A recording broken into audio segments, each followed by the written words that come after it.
A person wearing a tan hat and gray shirt stands on a stage holding a microphone.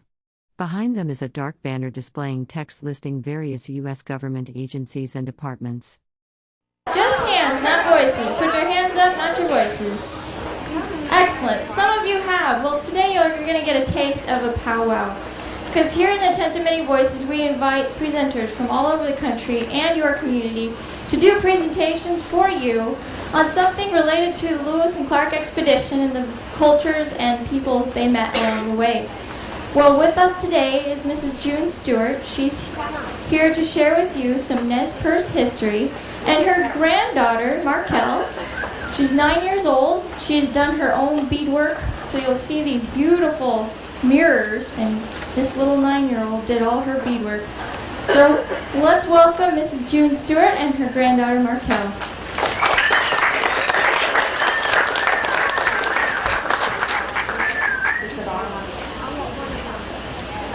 One, two, three. One, two, three. Okay. Come on up here.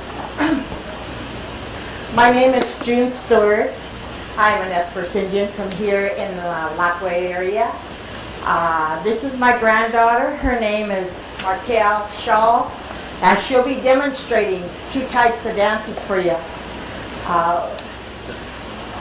When I found out I was going to come up here and talk to you folks, I really didn't know what to talk about, but being the grade you're in, I thought giving you a little update as to what a powwow is. A long time ago, when our people had special ceremonies, they would dance and they would have their special prayer before they went out to hunt, before they went out in a war party, before they went hunting. Everything they did, they had special ceremonies and special medicines. Like, for instance, my great-grandfather, his name was Pilot. He's Wayakin in our language, means power. When they went to seek their vision quest, they would go up to a mountain and they would stay there for 2 or 3 days. And they would fast. And the first item, maybe a cloud, maybe deer or elk that approached them, that would be their Wayakin, that would be their power or their protector. And a lot of pictures that you see, you'll see bear claws, you'll see them carrying a bird head, and so forth. That represents their power or their protector. And my great-grandfather, Chief Pilot, his power was the clouds. I'm going to tell you a story before we go into the dancing. He was a great medicine man. And as he went out to go into war with the enemy, and during A person in a yellow ribbed shirt speaks at a wooden podium with an American flag behind them. A child stands beside them. The setting appears to be an indoor presentation space. In those days, they had intertribal battles. Do you know what intertribal means? Do you? Intertribal means the different tribes throughout Washington, Oregon, and Idaho, and they always had battles between one another because of horses, because the more horses the natives owned, this meant wealth to them. Just like the non-Indians, the more gold they found or had, this meant wealth to them. Well, as these people went out and they had gone into battles with one another over horses, a lot of them were stealing women, because them days women were very important. They owned the teepee, they did all the cooking, preparing, but the warriors, they went out hunting and so forth. But at that time, my great-great-grandfather, Pilot, went into a battle with the Sioux. And as he was riding, as they were going into the battle, he fell off his horse. He went into a vision. And they waited till he came out of his vision.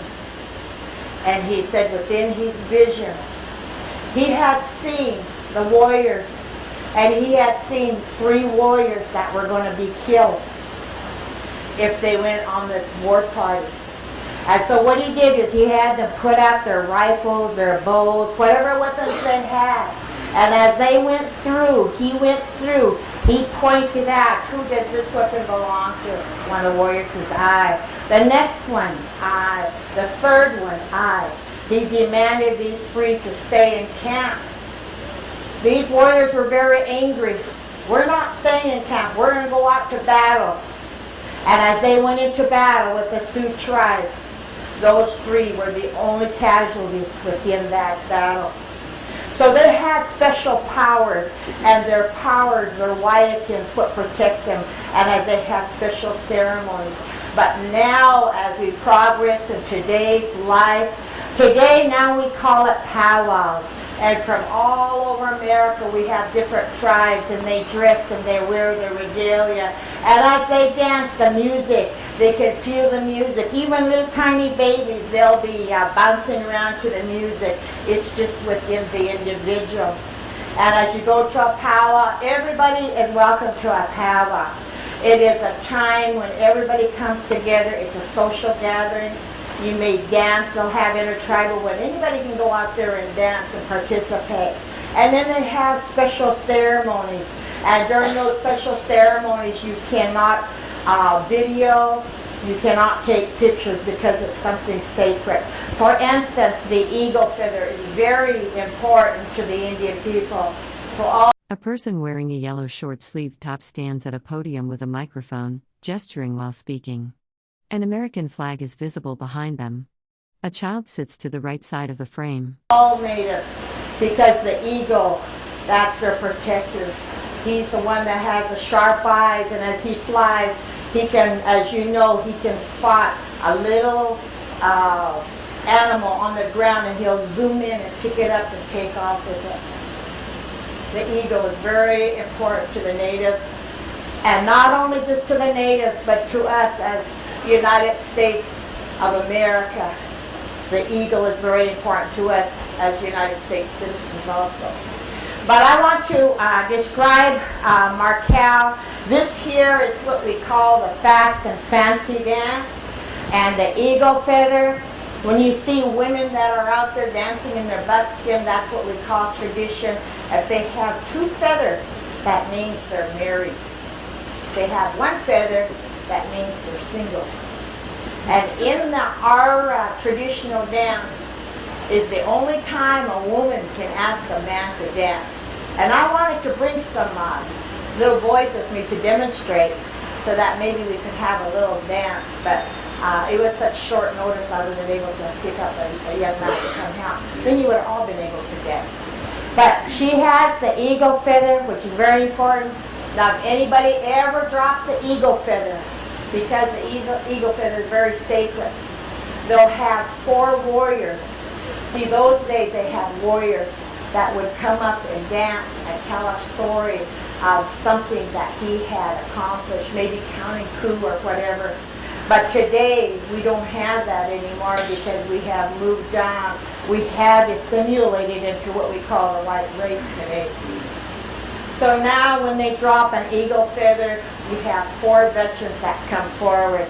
Somebody that fought in World War I, World War II, or even the Vietnam War.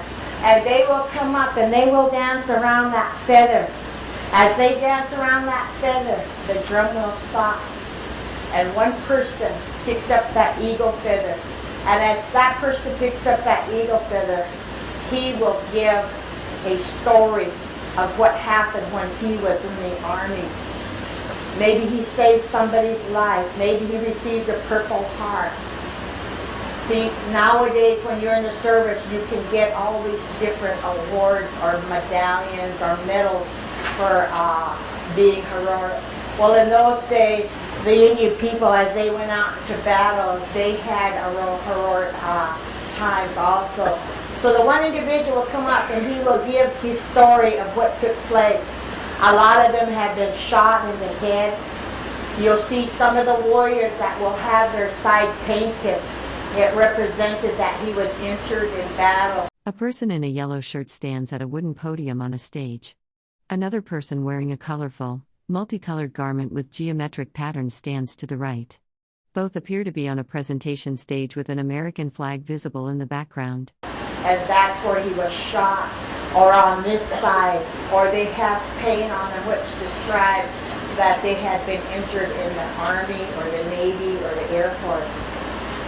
They will dance, and it's very expensive. When that individual picks up that feather, the person, say that Markel dropped the feather, her mother, all of us would have to go up there, and we would have to pay for that feather back. And we pay the drummers money. We give a Pendleton blanket, which is an honor to the individual that had picked up this eagle feather, and then the eagle feather is returned back to her, that she can continue to dance. But that's how sacred the eagle feather is still to the tribes throughout the United States. Okay, we're going to have her do a demonstration of a fast and fancy.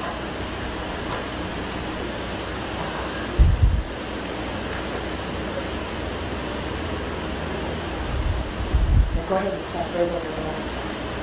And then dance in a circle. And when they dance, you always dance clockwise. The only time you dance the opposite is when there's a special occasion or a special memorial. You dance the other way. But always dance clockwise.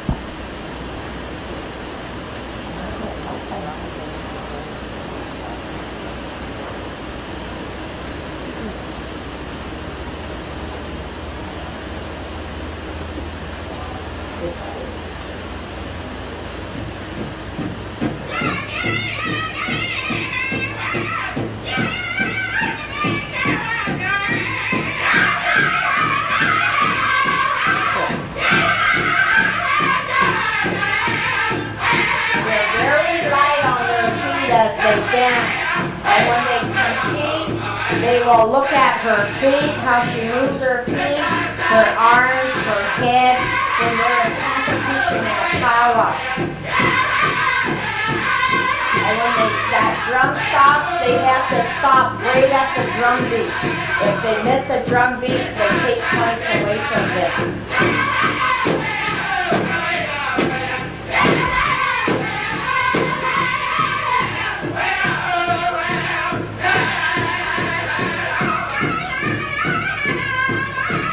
A person holds up a large, colorful fabric with a bright turquoise background and geometric designs in pink, yellow, and white.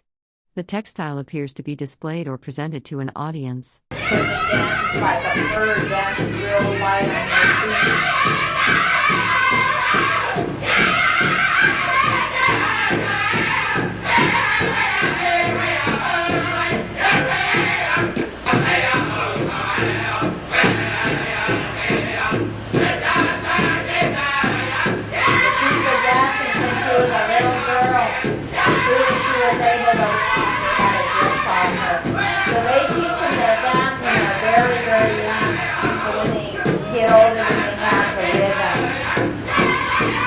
Now this is the fast and fancy. And then we're going to demonstrate the jingle dress. Now the jingle dress comes, it's, what do you call it? It comes from the Canadian, right down to the northern part of Montana. And a lot of the tribes, they adopt one another's dancing and the regalia, and they try to outdo one another, just like everybody else.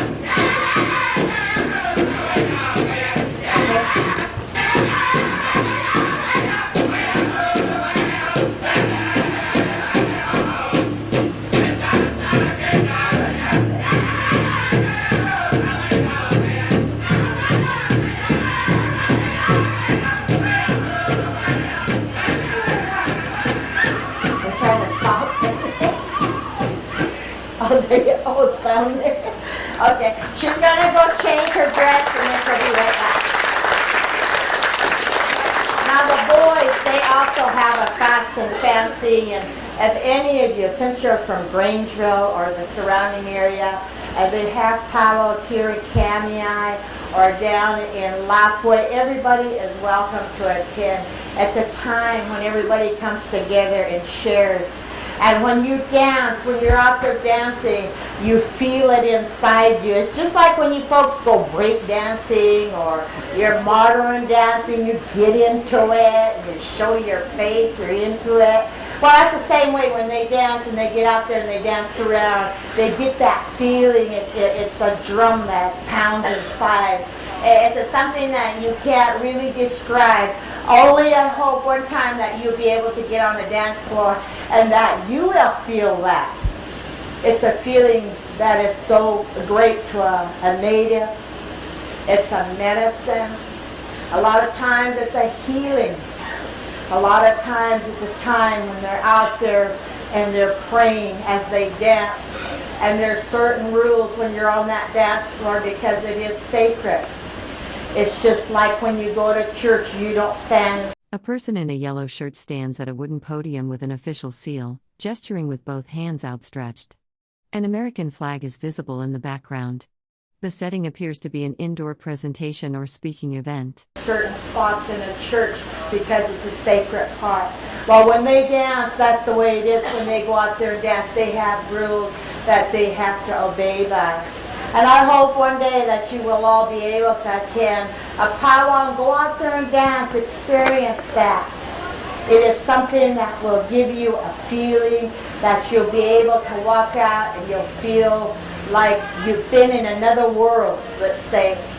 And the music you hear, they have drummers, they have different drums from different tribes, and they sing and use their own language as they sing in some of the songs. And some of them have little humor to it, just like our modern day music. You have humor, and then you have your love music, where you girls are all in love. Well, it's the same way with the native music too. There's times when you laugh, it's humorous, and then there's times when you feel that love. And that's what we want to show is love to all of you, to come in and join us, to see where we come from.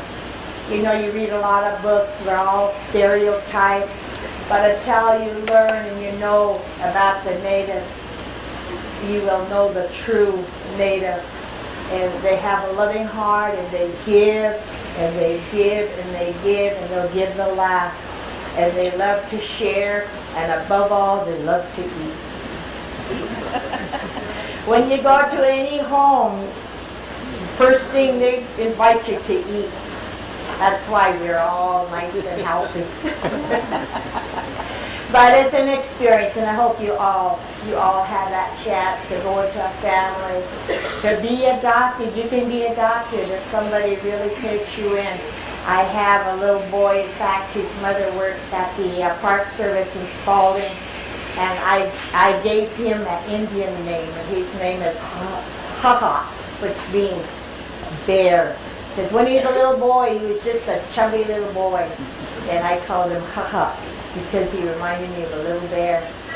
But they still give names, and I want Markel to come back out. Markel, come on out now. Our time's almost up.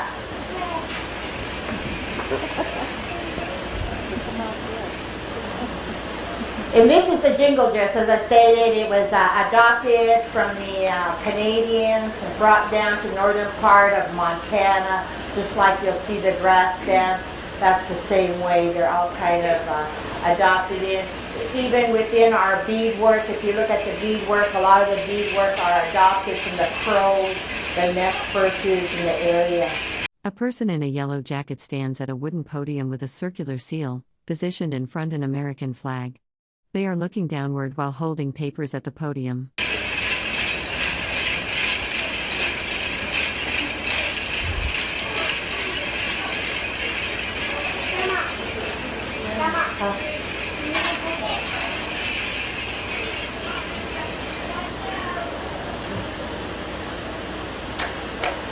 Just a minute. I can move it this way. Their sisters.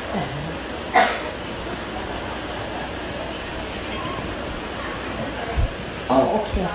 Here, I'll do you on top. Okay, thank you.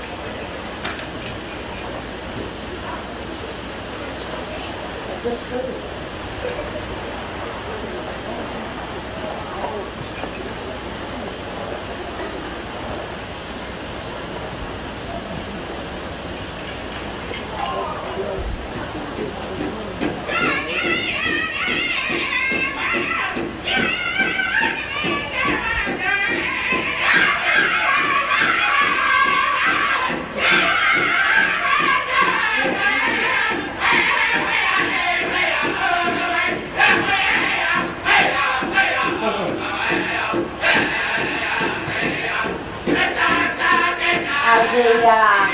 As the Nez Perces, they went out and they traded.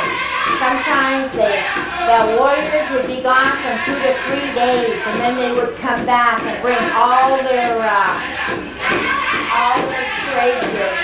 And they really liked mirrors. A lot of places you'll see mirrors are very important to a lot of them. And this is the jingle dress. The difference here is she's got the bells on her dress.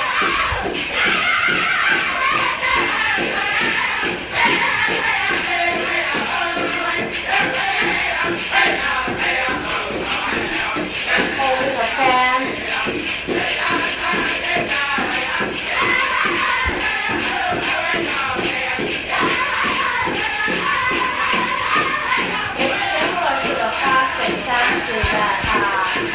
Tribes do down in the States, but the jingle dress is like I say, adopted, and it's almost the same as a classic fancy, but they don't pop all over and do a lot of sprinkles like they do the classic fancy.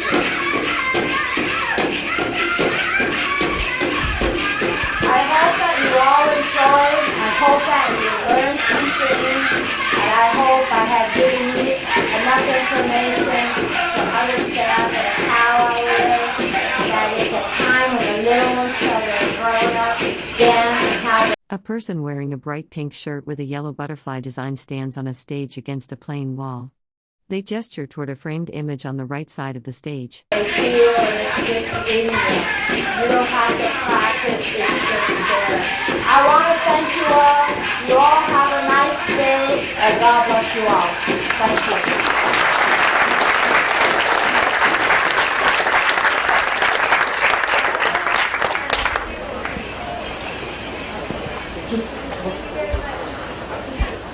Thank you all for coming too. Appreciate your patience. It's a great performance, huh? Yeah. Great. So now you all can say you had a taste of a powwow, right? All right, right now we're going to keep you in your group.